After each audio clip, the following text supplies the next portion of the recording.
ग्रह त्याग से एक दिन पूर्व महाप्रभु विद्यमान है। आज गृहस्थ लीला का अंतिम दिन है। कल ग्रह त्याग करके जाएंगे महाराज। सबके साथ आज महाप्रभु मिले हैं। सारे भक्तों का आस्वादन किया है, दर्शन किया है, मिलन किया है। सची मैया के साथ बैठे हैं। भक्तों के साथ नगर भ्रमण को निकले हैं और याद कर करके एक एक गली कूचे को प्रणाम किया, स्मरण किया। अभी किसी को पता नहीं है, अंदर ही अंदर भाव ही भाव में, सबको नहीं पता कल चले जाएंगे। महाप्रभु गोपनशील हैं। एक एक गली में अपनी पूर्व स्मृतियों का स्मरण करके अपनी मातृभूमि को श्री गौरहरि ने प्रणाम किया।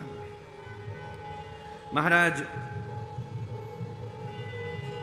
खूब महाराज सब भी भक्त उनका दर्शन कर रहे हैं। सारे नवद्वीप वाले जब महाप्रभु घूम रहे हैं तो सब उनका दर्शन कर रहे हैं। आहा, आज निमाई आए हैं। उन्हें ये नहीं पता कि कल से वो इन्हें नहीं देख पाएंगे। महाराज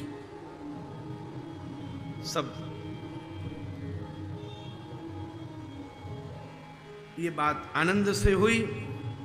रात्रि हो गई। महाप्रभु ने सची मैया के साथ बैठकर खूब आनंद से आहार लिया। रोज तो मैया परोसती थी, महाप्रभु स्वयं भात खाते थे। महाप्रभु ने आज कहा, मैया मेरी इच्छा है कि तू मुझे अपने हाथ से खवा।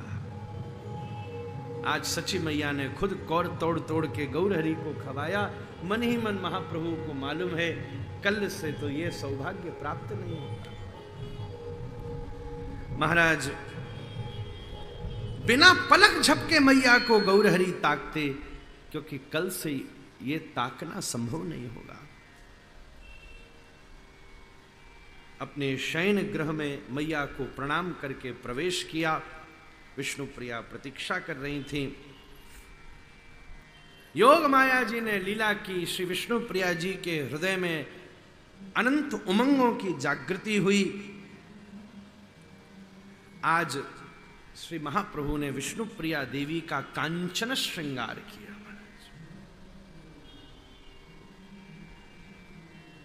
गौरहरि का ये वृंदावन का स्वरूप है।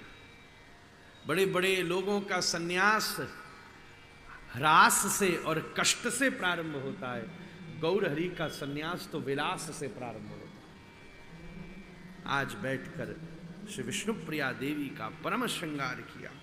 बेणी सजाई, बड़े बड़े पुष्प श्रृंगार किए, बाजूबंद लगाई, बड़ा सुंदर पुष्प का बेंदा मस्तक के ऊपर अविराजित किया और सुंदर भाव से श्रृंगार किया। विष्णु प्रिया उस भाव का आस्वादन करके एक दूसरे के भाव को अवस्थित होने लगे। महाप्रभु ने कहा, हे विष्णु प्रिया, मेरी इच्छा है कि आज तुम भी मेरा श्रृंगार करो। श्री विष्णु प्रिया देवी ने भी गौरहरि की परम रूप माधुरी को अवस्थित किया और दोनों नेत्र रूपी अंजलि में एक दूसरे के रूप के रस का आस्वादन करने लगे। एक दूसरे के नेत्रों से स्वरूप का दर्शन करने लगे। दिव्य इसी भाव में रात्रि अवस्थित होने लगी। रात्रि के 6 दंड बीत चुके थे। मध्य रात्रि अवस्थित थी। श्री विष्णु प्रिया देवी अपने स्वामी के वक्ष से लगी लगी वहीं शयनस्थ हो चुकी थी। उन्हें क्या पता था कि ये आज अंतिम सौभाग्य की रात्रि है। अवसर लगते ही धीरे धीरे श्री गौरहरि विष्णु प्रिया देवी के पास से उठे। अपने सिरहाने के तकिए को विष्णु प्रिया देवी के पास लगा दिया और उनके हस्त कमल को तकिए पर रख दिया कि उन्हें निद्रा में आभास रहे कि शायद गौर वहीं है। उस तकिए के ऊपर अपने केश के पुष्पों को खोलकर डाल दिया कि पुष्पों की सुगंध श्वास के साथ आती रहे तो नींद न खुले। महाराज उस सरहने को नींद ही नींद में विष्णु प्रिया देवी ने खींच के हृदय से लगा लिया। लगा कि ये मेरे स्वामी ही हैं। महाराज श्री विष्णु प्रिया के चरणारविंद को महाप्रभु ने उठाकर एक दूसरे तकिए के ऊपर अवस्थित कर दिया, जिससे वो गंभीर गहन निद्रा में अवस्थित रहे। धीरे धीरे पर्यंक से महाप्रभु नीचे उतरे। खड़े होकर अपनी प्रिया को नख से लेके शिख पर्यंत महाप्रभु ने भावावेश में दर्शन किया। हे सौभाग्यवती, आज तेरी ही उदारता से मैं उस रस परिवेषणा के उत्तुंग शिखर पर अवस्थित हूं। बहुत देर तक अपनी प्रिया को निहारते, अब मेरे इस निष्ठुर पथ की सहभागिनी रहना।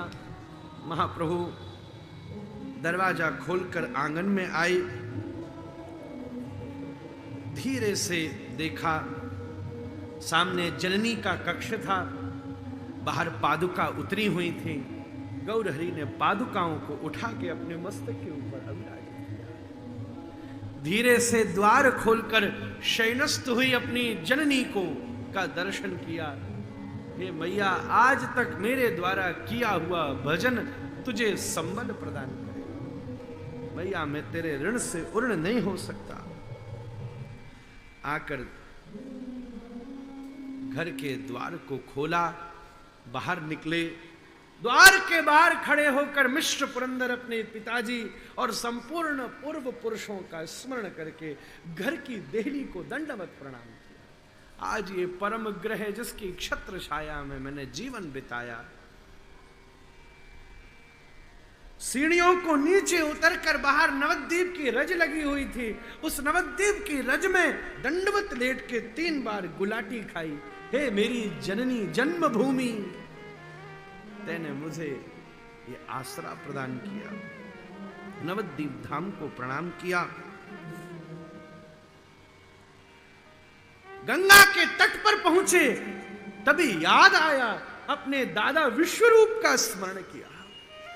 हे दादा, तू मुझ पर कृपा करना कि मैं इस पथ पर अग्रसर हूं।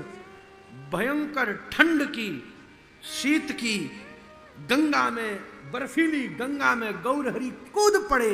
पर आश्चर्य की बात है, श्री वृंदावन दास ठाकुर कहते हैं बाबा कि जब महाप्रभु गंगा जी में कूदे तो ठंड की जनवरी की गंगा में भी पानी उबलने लगा। महाराज, श्रीमन महाप्रभु के हृदय का श्री कृष्ण विरह भाव संसर्ग श्री गंगा को द्रवीभूत करता था।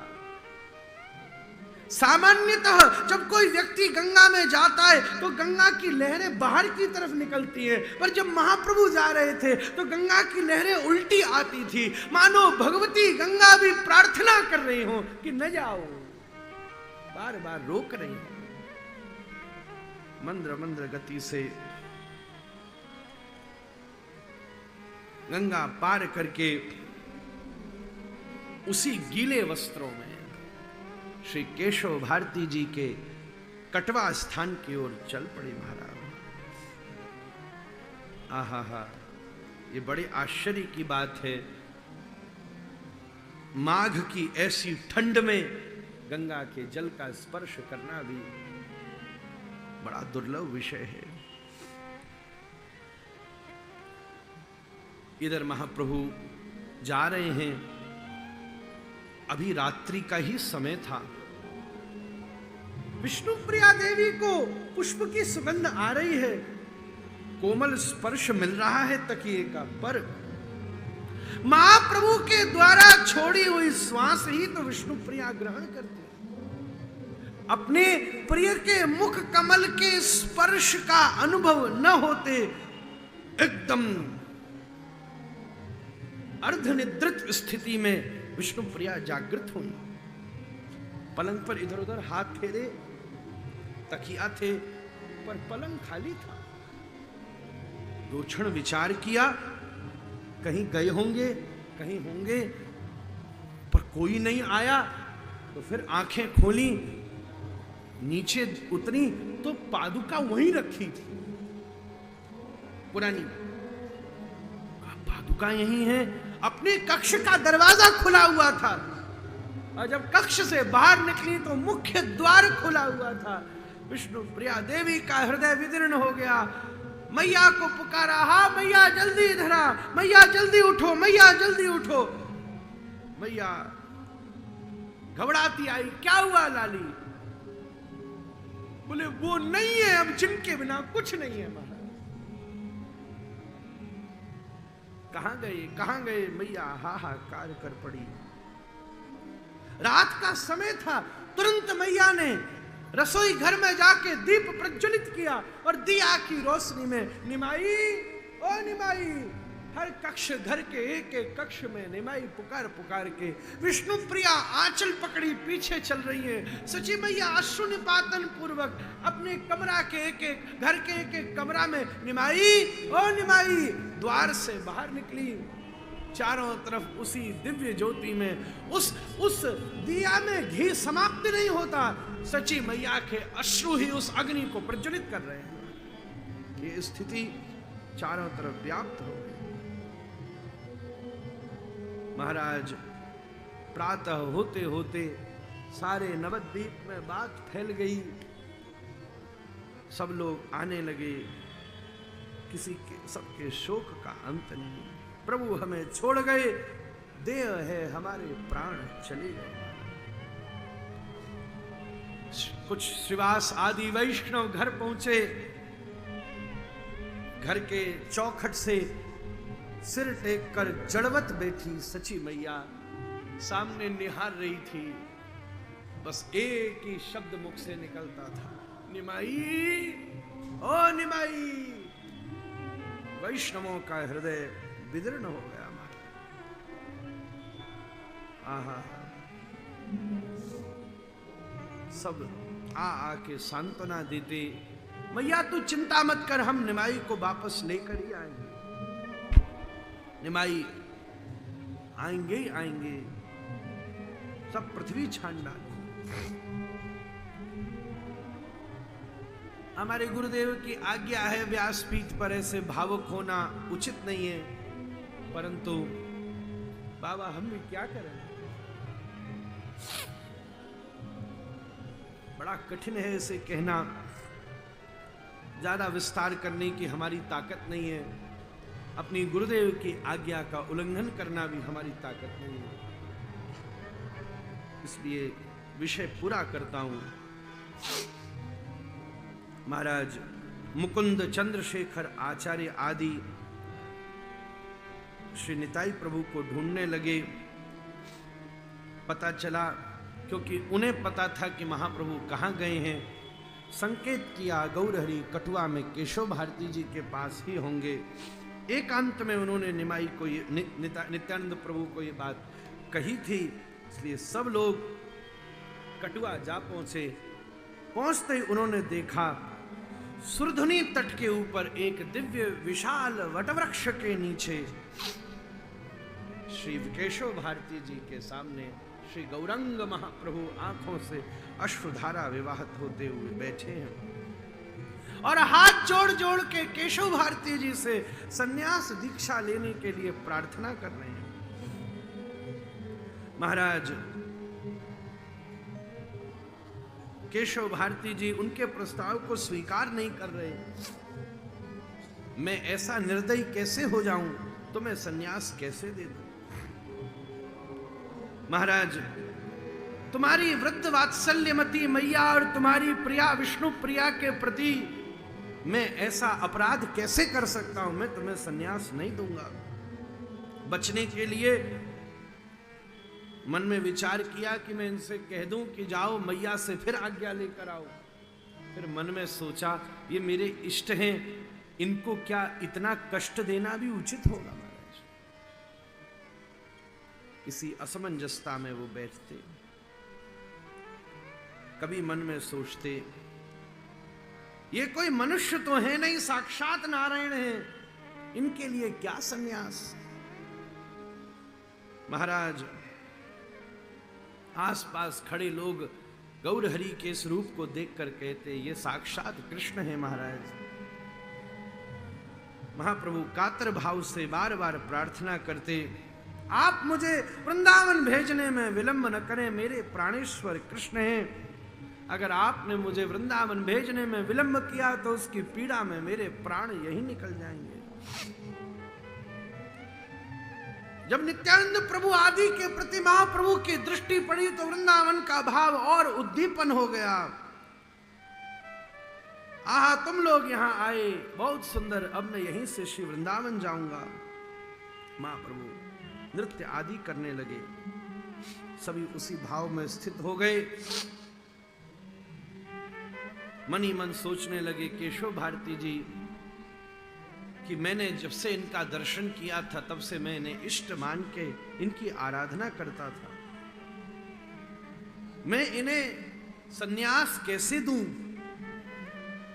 भक्त की दृष्टि से सन्यास कैसे दूं, और अगर मैं भक्त हूं तो भगवत आज्ञा का मैं उल्लंघन कैसे करूं। इसी असमंजसता में वो अवस्थित थे। पर मेरे से ज्यादा आज्ञा बड़ी है, इसलिए मैं इन्हें अवश्य सन्यास दूं। महाराज भारती जी इसी प्रकार के दिव्य भावों में अवस्थित थे। उन्होंने जब सन्यास की स्वीकृति दी कि कल मैं सन्यास दीक्षा प्रदान करूंगा, सभी का हृदय विदीर्ण हो गया। सब लोगों ने संकल्प लिया हम सन्यास दीक्षा नहीं लेने देंगे। चंद्रशेखर का मुख मलिन हो गया, हम किस मुख से सची मैया को इसका संकेत सुनाएंगे। दिव्य हरि नाम ध्वनि रात भर चलती रही। इस प्रसंग को ज्यादा कहना मेरी सामर्थ्य नहीं है, अतः सन्यास से पहले नदी के तट पर क्षौर कर्म होता है। नापित को बुलाया गया। नापित के हाथ विकंपित होते थे, मैं ये कृत्य नहीं कर सकता।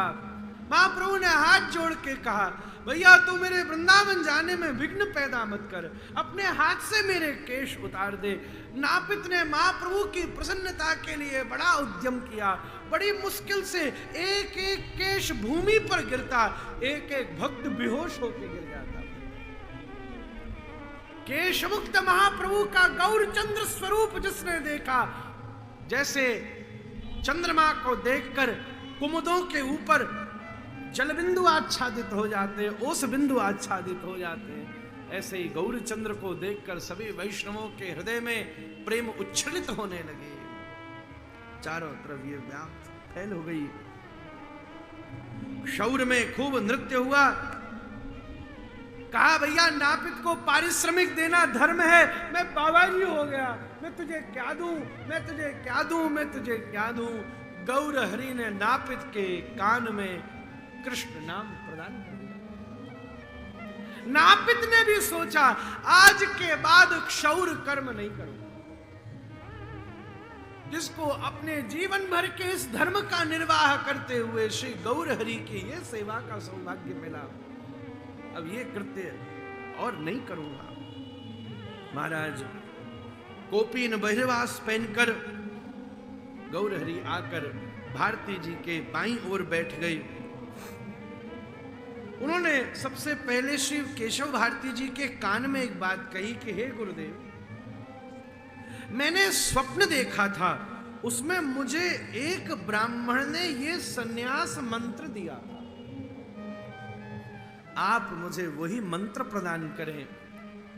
अब कान में बोला, मंत्र तो पहले गौर हरि ने दे दिया। महाराज कौन गुरु कौन चेला महाराज, इस दृष्टि से पहले केशव भारती जी को मंत्र मिला। उन्होंने कहा जैसी आपकी आज्ञा। महाराज पहले मंत्र देकर भगवान ने अपनी भगवत्ता की रक्षा करी और फिर मंत्र लेकर अपने भक्त धर्म की, इस युग धर्म लीला धर्म की अवस्थित की और दिव्य मन में विचार करने लगे कि सन्यास के बाद नामकरण होता है। तो विचार करके केशव भारती जी ने नामकरण संस्कार किया। अब से आपका नाम श्री कृष्ण चैतन्य है। महाराज श्री कृष्ण चैतन्य महाप्रभु की सब जय जयकार करने लगे। महाराज श्री विष्णु सहस्त्रनाम में अनेक नामों में से भगवान का एक नाम है संन्यास कृत शामो शांतो निष्ठा शांति परायण। संन्यास कृत, इस शब्द की अनेक परिभाषाएं की जाती हैं, पर आज श्री कृष्ण चैतन्य महाप्रभु का यही विष्णु सहस्त्रनाम कृत अद्वितीय नाम व्याप्त हो गया।